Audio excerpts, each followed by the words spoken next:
My dear friends, I find myself contemplating a rather remarkable truth about the divine, one that has puzzled philosophers and comforted saints through ages past.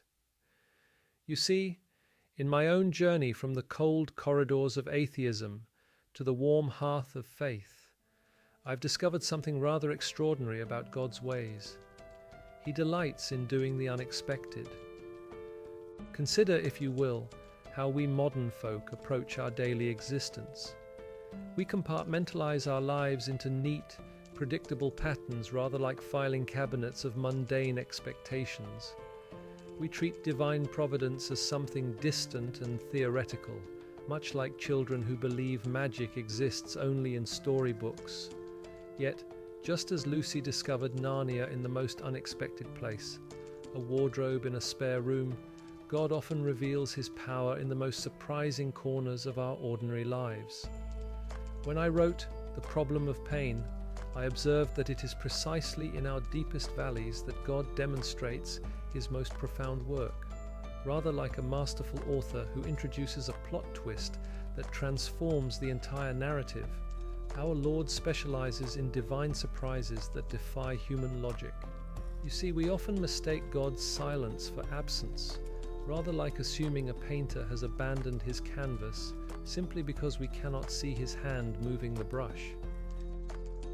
In Miracles, I argued against the modern tendency to view life as mere chance and accident. How curious that we, who believe in an infinite God, so often limit him to our finite understanding. It's rather like trying to comprehend the ocean by studying a single drop of water. The scriptures tell us, "See, I am doing a new thing," and yet we persist in expecting the old, the predictable, the manageable. My fictional Devil Screwtape would have delighted in our tendency to domesticate God, to reduce him to a cosmic vending machine dispensing predictable blessings. But the God I've come to know, the God who ambushed me with joy when I least expected it, operates beyond the narrow confines of human expectation. He is not, as Mr. Beaver would say, a tame lion.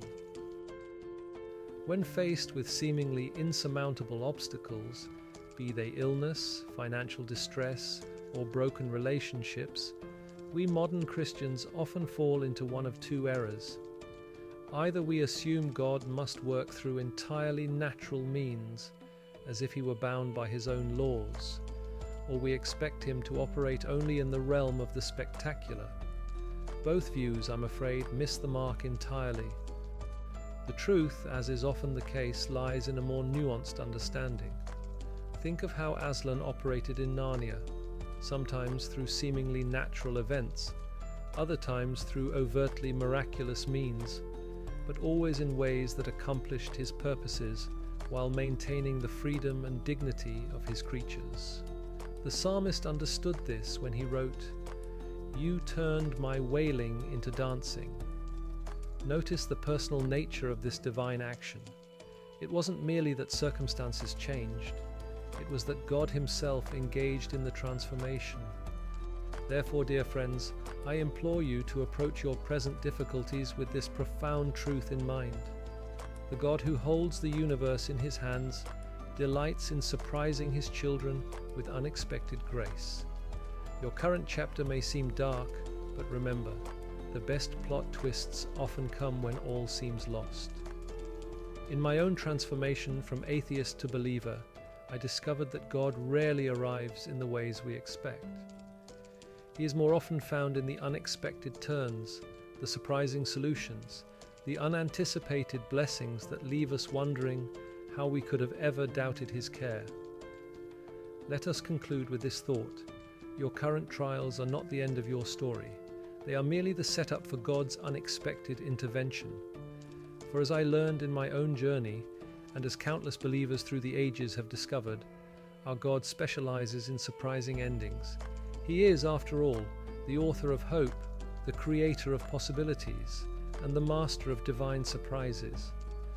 Remember, dear friends, heaven's help often arrives in unexpected packages.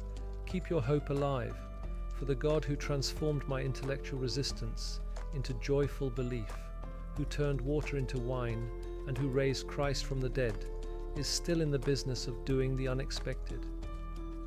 Your answer may not come in the form you anticipate, but come it will, for our God is faithful to complete what he has begun.